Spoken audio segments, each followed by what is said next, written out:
How to make homemade pesto in a blender. Let's talk about the star of the show, basil. You'll need about 3 cups of fresh basil leaves. Just pluck those leafy greens off the stems and give them a quick rinse. Now, here's a little trick: gently pack the leaves into a measuring cup. Next up, we have pine nuts. These little guys add a delightful crunch and nutty flavor to our pesto. Toast 1/3 cup of them in a pan for a few minutes until they're golden and fragrant. Keep an eye on them, though; they can go from perfectly toasted to burnt in a blink. Now, let's talk about cheese.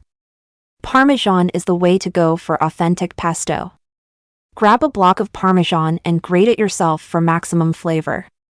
Pre-grated cheese is convenient, but trust me, the extra effort is worth it. If you're feeling a bit lazy, you can use pre-grated, but be sure to add a bit more to compensate for the flavor. Garlic, oh garlic!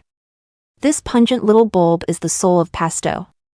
No need to mince it; your blender or food processor will take care of that.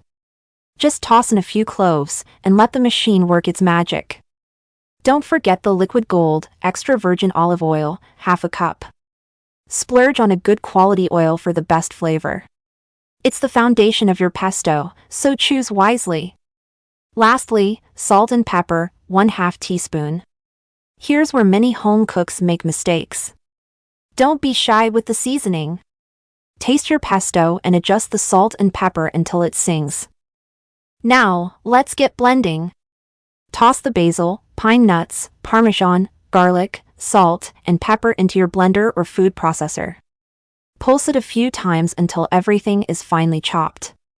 Then, with the machine running, slowly drizzle in the olive oil. It's like watching a delicious green smoothie come to life. Blend until smooth, scraping down the sides if needed. If your pesto looks a bit too thick, add a splash of olive oil or water to thin it out. Give it a taste and adjust the seasoning if needed. More cheese? More garlic? You're the boss! And there you have it, homemade pesto. You can use it immediately or store it for later. Pesto is like a culinary chameleon; it goes with everything. Toss it with pasta for a quick and flavorful meal. Spread it on crusty bread for a gourmet appetizer. Mix it into mashed potatoes for a burst of flavor. If you're feeling adventurous, try mixing up your pesto game. Swap out the basil for arugula, spinach, or even cilantro. Experiment with different nuts like walnuts or almonds.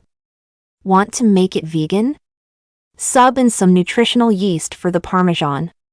And if you like a bit of heat, throw in some red pepper flakes or jalapeno slices. Pesto is your canvas, and you're the artist. Now, let's talk about storage. Pesto is best fresh, but it can last in the fridge for a few days. To prevent browning and extend its shelf life, pour a thin layer of olive oil on top or cover it with plastic wrap. Press the wrap directly onto the surface of the pesto to keep the air out. Pesto freezes beautifully. Make a big batch and freeze it in ice cube trays for convenient portion sizes. Pop out the pesto cubes and store them in a freezer bag for up to 3 months.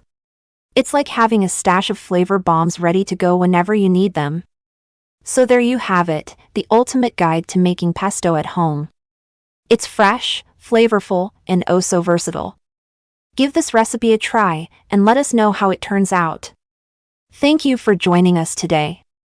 If you found this video helpful, don't forget to like, share, and subscribe for more insightful content.